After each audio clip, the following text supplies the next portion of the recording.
So, welcome to part 2 of Creating the Canvas of Your Life, a conversation with 2 emerging artists, Erica Campitelli and Chelsea McDonald. We had a great conversation last time about their art and how their art has emerged throughout their lives and what joy that passion brings them, how they find time for art in their busy working lives, and how they envision art as a part of their future. So I hope that you had a chance to take in that. It was a great conversation. Part 2, we're going to continue this conversation. And my first question, I can't help but ask about how the pandemic has been an opportunity and a challenge, of course, but how has it been an opportunity for both of you to evolve your work and lives? And did art help you during the pandemic? So let's start with you, Erica.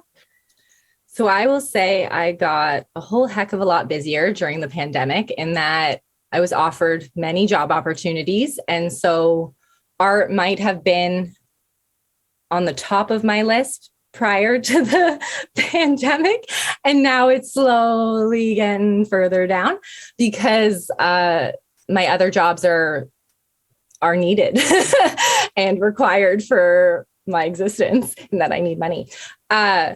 But also in that I'm excited about these new challenges that I've been facing and these new opportunities. So as an educational assistant and admin assistant, I love learning new skills and like getting more information. So I feel like I'm learning more about tech. I'm learning, which also can be incorporated into art. And that is for my further progression down the line. But yeah, lots of challenges in that for art. How art is being seen now due to restrictions is different in how it used to be seen. I know the restrictions are like easing up, but less people are going out in public or were going out in public. So less shows were put on, shows were closed. The restrictions with cafes, restaurants, where all my art is typically seen, kind of stopped the flow in that there was just blockers.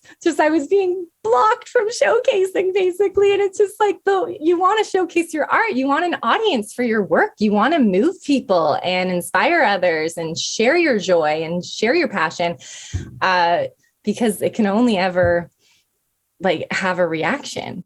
And so it's just, that has been not as busy and not as successful, but slowly we're getting back to normal. And it's nice. It's nice that things are open and my art is being seen and just that things are just, I want normal, right? Yeah. And I think this pandemic has been the hardest on artistic folks, on musicians, artists, performers. It's been the hardest on. So again, but I think there are some success stories in this. And I think, Chelsea, you might have some stuff to add about the pandemic and your art. Yeah, I have had a very different experience. I have not been so essential the last year and a half, and I've been on and off work. So I've spent an enormous amount of time with art, and I'm very excited about that. And I admittedly was stuck in a plateau, if you will, and I wasn't making a lot of art that I enjoyed and that I was happy with the outcome for a long time. And I made the decision to invest in myself of all times, to upgrade my paints and just really dive into it and really go into it with no excuses, no interruptions. And I skyrocketed off of a plateau that I consider myself to be in. And it was, I'm so happy that I stuck with it because, like I said, I wasn't doing a lot of art that I was necessarily satisfied with at the end of the day. And I ended up learning from it anyway. And it was time that I really value. So that's great. It's good to hear both sides, how it depends on your career path, how the pandemic impacted you one way or another. And I'm so glad that it did open up opportunity for you, Chelsea. And tell us about those paintings in the background that are showing up behind you. What would you like to know? This piece here is, if you recognize it from being in Alberta, is supposed to be based off of Bow Lake. I have a dear friend, Ash Platt. She has an Instagram, Ash Platt Photography. Okay. And she took a beautiful photograph with these fireweeds and the beautiful reflection. And so I asked her, I really want to paint this. Can I please paint your photograph?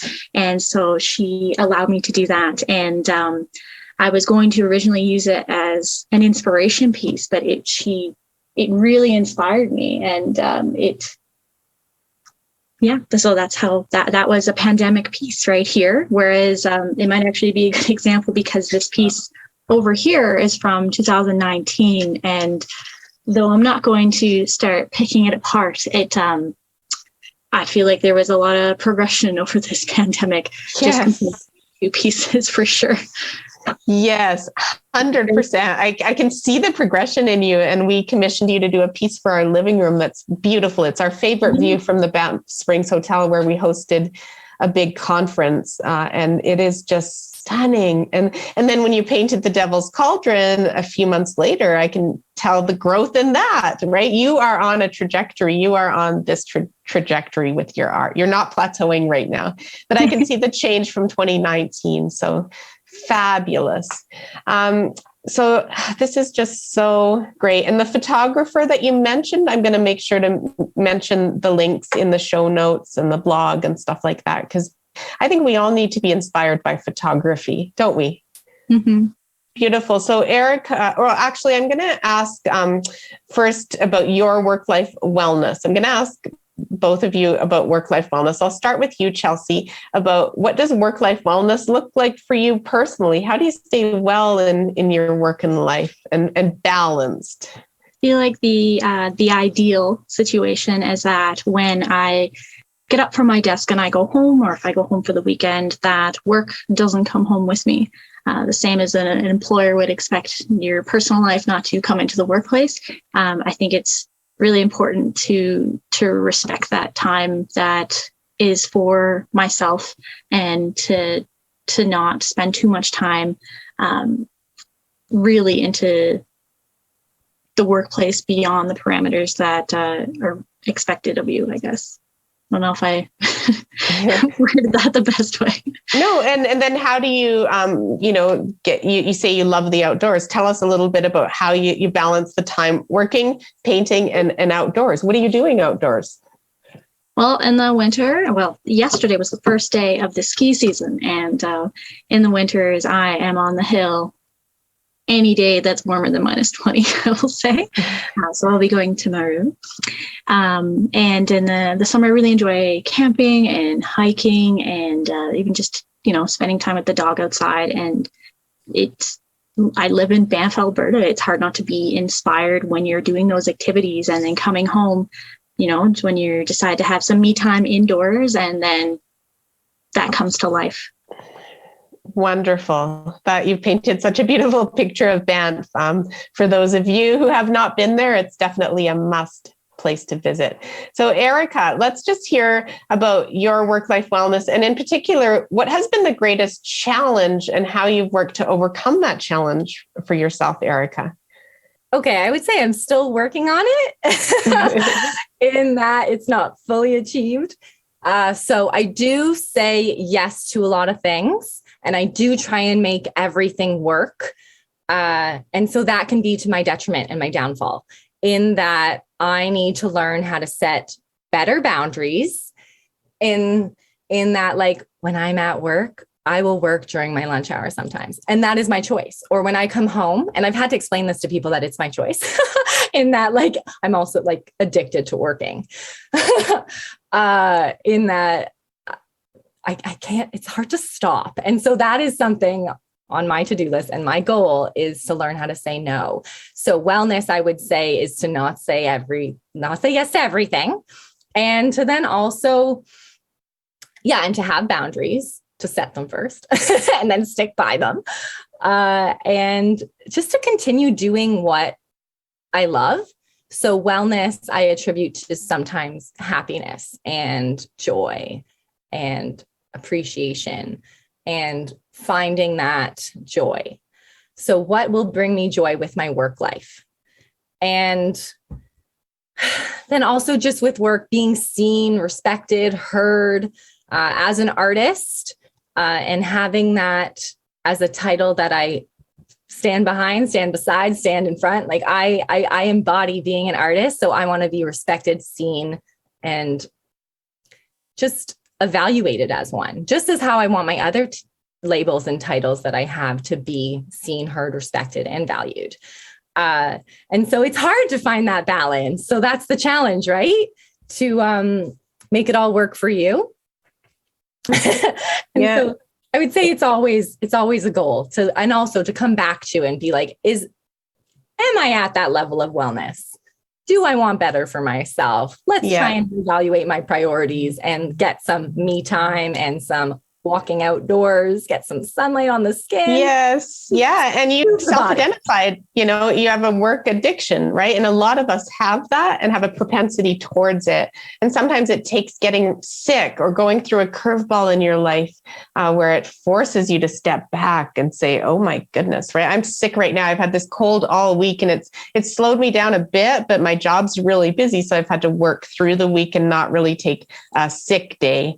But yeah, my body's saying, oh, Laura, you needed that 12 hours last night if you were going to function today. But I think you have some really good insights, Erica, into this. And I think it's a matter of keeping it top of mind because it's easy to slip back into that because you are great at your job. I know you from Canada Career Counseling. You're great at what you do in the admin assisting as an educational assistant. I can only imagine how good you are with children. I love my job so much. And then the art. That helps. We can't see your art because you're in your sister's bedroom. This is my sister's art. Yeah. But your art is magnificent and it's very abstract. It's different from Chelsea's. And I like that we're looking at two different types of art, right? Two different types of art. And we're going to share your links and your Instagram. And there's several places to see Erica's art online. So we're looking really forward to that. Now, about getting your art out there, I think, Chelsea, you're just a little bit behind in terms of having got your art out there more for sale. And is that something that you want to be going for in a next step or not? Absolutely. It's something it's always been like a back burner goal that I haven't really had a specific timeline and plan for. And I am currently trying to build a set of 6 to 10 paintings that I really want to showcase and then either bring that to a gallery or a cafe. That's my goal right now. I'm sitting on about 3 and, but that's been a goal for a long time. So maybe I need to start smaller and maybe that should be my new goal is, I typically only sell to my friends and people I've met or people I've met at work such as yourself. And I love that. But it would really be nice to try to put myself on a platform that would enable me to sell to strangers that enjoy my art. And that would be so nice. And that would be really wonderful to be able to share, even just to share my art with people that I don't have on my Facebook friends. Yes. What do you have to say to that, Erica? Do you have any advice on that? How she can do that? Just dedicating more time to that. And just, okay, so I started my Instagram page for art when I had an upcoming art exhibit at the school that I was attending. So U of T Scarborough. And I was just like, you know what? I should have my branding, my publicity. I should be able to be accessed online. So how did I do that? Created a web page. Have I changed that? Yes, of course. So that was just early days. And looking back now, that was because I refused to get help. And that's also something that I would say for wellness purposes, ask for help. But because I never sought out someone to create a website for me, I'm like, I need to do this for myself. This needs to be coming out of me and showcase me as a person, as an artist. And so having that website, having Instagram, just seeking out art dealers, seeking out people, or they might gravitate to you. They might find you.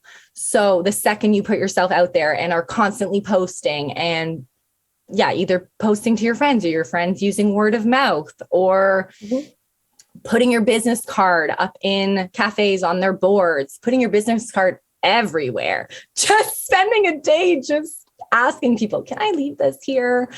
And just really advocating for yourself as an artist. So this is who I am. This is what I want to showcase. This as you have your goals of 3 paintings as opposed to 8. So like trying to find something that works for you in your current moment. Because you can start small. It doesn't have to be it can be a massive showcase later. I think too often we say once I have 10, right? Or once I have the book finished versus let's start sharing what we're doing in smaller steps. Right. And then that's what gets us towards the goal. And I think that we can both help you with that, Chelsea, for sure. Love that. Yeah. Yeah, because in the Banff Springs Hotel, there's these fancy galleries and oh my gosh, but I tell you, this Devil's Cauldron is better than any that I've seen in the fancy galleries. Sometimes there's big names, you want the big name artist, but I tell you, I think that you are up and coming and we need your art out there in Banff, a tourist mecca where people would be all over this painting at the golf course, right? Having golfed that hole, when you walk over that ridge and see that Devil's Cauldron, there's nothing like it. It's just heavenly. So there you go. So thank you, Erica, for your words of inspiration about getting through this hurdle and these challenges in your own life. I think you can help each other. I think Chelsea can help Erica with that work-life wellness or balance. I don't like the term balance, but I'm using it here. It's how do you balance work with life and not let that work addiction get to you? Because that's what Erica struggles with. And I think likewise, Erica can help Chelsea with getting her art out there, having the confidence to approach galleries, etc. And how Erica did that, she can share with you. I think this is what we call cross mentorship, right? Cross mentorship. And we all need cross mentors in our lives. So hopefully that actually happens, because I think that would be great. Now, we also need to learn from books, podcasts, etc. However we learn best. I'm just going to ask this question to you, Erica, in terms of a book or a podcast that you'd recommend to people to be inspired in some way. Well, yours, but let's just start on the podcast first, yours. In that's been on my to-do list, and I need to carve out time for that and listen to yours, especially because I'm on it right now. As for a book, I have on my nightstand at all times a book by Mark Nepo. So the Book of Awakening. So you can select a day of the year and just get a page or two of wisdom, and just, it might soothe you. It might offer what you need. It's self-help. It's just nice to have on hand. And also because it's light reading and that not lots is expected of you. And you don't have to read the whole book in one sitting. It's literally, you pick it up as you see fit. But yeah, your podcast. Thank you. That means a lot to me. And I do it to inspire. And I like that I can have a variety of topics. Not all episodes will be for you, but I think some will. Like the sleep one we talked about. I think that's a good one for most people, to be honest with you. But there's so many that I'm really happy that I've brought to the world in the last year. And I plan to continue doing it because this is a passion. And when you said it's a form of art, Erica, that really resonated with me, because it is a creative outlet for me. Coming up with a title, coming up with the guests, coming up with the questions. It's all part of a form of art. So what would each of you do if you didn't need to sleep and you could use the time for whatever else you wanted? I ask every single guest this question. I'm going to ask Chelsea first and then Erica. I would eat, snowboard, eat again, and then I would paint, and then I would repeat all those steps. But eating is definitely in there twice. That is awesome. What about you, Erica? So I would spend more time with my friends and family, specifically my grandmother and my little cousins, because I love kids and they're inspiring to me. But yeah, and move my body more. So I used to be a yogi. I'm certified, but I never taught. And I crave movement. And so I've been sitting a lot lately, and it's just, my body is feeling it. And so I've been having to go for some walks and some me time at night just to get it in, trying to fit everything in. Good.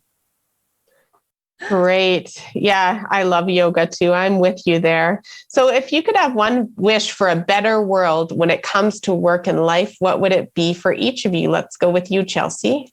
Well, I think a condensed work week would be wonderful if that was ever an option, to absolutely go for that, because it would give you more time for the things that you love and for the people you love. A condensed work week. So how many days would be in a condensed work week? Well, even like your typical 4 days, 3 days off, working a 10-hour day, I think that would be super awesome if more companies and places offered that, just so you had more of your week to spend doing what you want instead of parts of a day. Yeah. And I think this whole pandemic has made a widespread move towards more flexibility. And that's what people want. They've experienced flexibility and now we can't take it away easily anyways. And that's what I'm doing at my work, is really encouraging that. So I would encourage you, Chelsea, to work towards that goal, right? And if you're able to do what you produce in 4 days versus 5, if you have an open-minded employer at some point in your career, that could work, right? So I always say, one of my friend, Conroy Cantor, who's also my film producer, she says a quote that I love, and it's, if you don't ask, the answer's no. And so I always ask for, whatever. And it's funny, sometimes the answer is yes, and you wouldn't expect it because you never asked it. You assumed the answer was no. So keep that quote in mind. And I'll ask you this question as well, Erica. What's your one wish? Oh, just one? Yeah. So no. This is why I'm not answering immediately. And that I am trying to find the number one. So yeah, just balance, finding balance and wellness and what that looks like for me. So whether that's like having the ability to work from home, which I can with CCC, and so I only go into the office sometimes. And yeah, just flexible employment would a part of wellness. That would be great. I'm trying to keep it really quick and brief. No, you're doing awesome. And so much great stuff has been shared today. I hope that you both found it useful discussion. And you've inspired many, many people, including myself. So thank you so much for that. I think artistic spirits are so important, and we have to be careful not to snuff that in kids and young adults. If they have that creative bent, there are careers for creative types all over the place. But we tend to think in boxes. We tend to think of the starving artist, right? But there's art and creativity is in everything just about. And there are jobs, and as career coaches, there are great opportunities to figure that out. So yeah, that's my other thought of the day. So thank you both. Do you have any final words to conclude, Chelsea? Yeah, I was going to ask you any updates on your book at all. Like, I know you said recently you haven't had much time for it, but any little... Yeah, so we're working with a screenwriter, and I'm actually going for a weekend to Hollywood to have some conversations and meetings and things with my film producer. So I'm really excited about that. It's been slower because of the pandemic, but the content is in demand. The content about violence and possession against women, the content of a psychological thriller that's fast moving when people are very hungry for content on Netflix and Amazon and in a series. So it'll be an 8-part series, knock on wood. That's the goal. That's awesome. That's so exciting. Yeah. Any final words from you, Erica? So I would say to not let rejection keep you down. The amount of times I was rejected from galleries, lost count. So in that your art can be showcased anywhere. You make it possible, you find a way, you will. And it's just like redirecting the focus away from being rejected, and more towards, okay, I'm an artist. I can be accepted elsewhere. Where can that somewhere be? And not tying yourself to the label of starving artist, because it will tie you down, like that label. And that's like, that came from my dad's fear. Like, it's just like, that was pushed on me. I accepted it. I believed. And then I took on that doubt. And then that did limit me from seeking art out as like an 18-year-old, when I decided, oh, art school isn't for me. My dad didn't even want me to go here in the first place. It's just, and it's just finding art in a place that is coming from acceptance as opposed to rejection. And I feel like so many students drop out of school, especially art school, because they feel they don't have it. So it's just like finding your it and not letting a big institution knock you down like that, because art and school is supposed to be there to teach you things and to grow and learn. It's not supposed to suck you dry and ruin you and kill your self-esteem. It's supposed to assist in learning, assist in getting you to your full potential. And so that's how I see it anyways. Wonderful. Really well put. Thank you both for your wonderful insights. And I look forward to sharing this episode and blog articles associated with each of these talented, emerging, and established artists. So thank you. Namaste. Take care, everyone. And until next time. Thank you so much for joining us today on Where Work Meets Life. I'm passionate about sharing insights from experts around the world on topics at the intersection of where work meets life. If you found this podcast useful, please share with others who may benefit and engage with us on social media.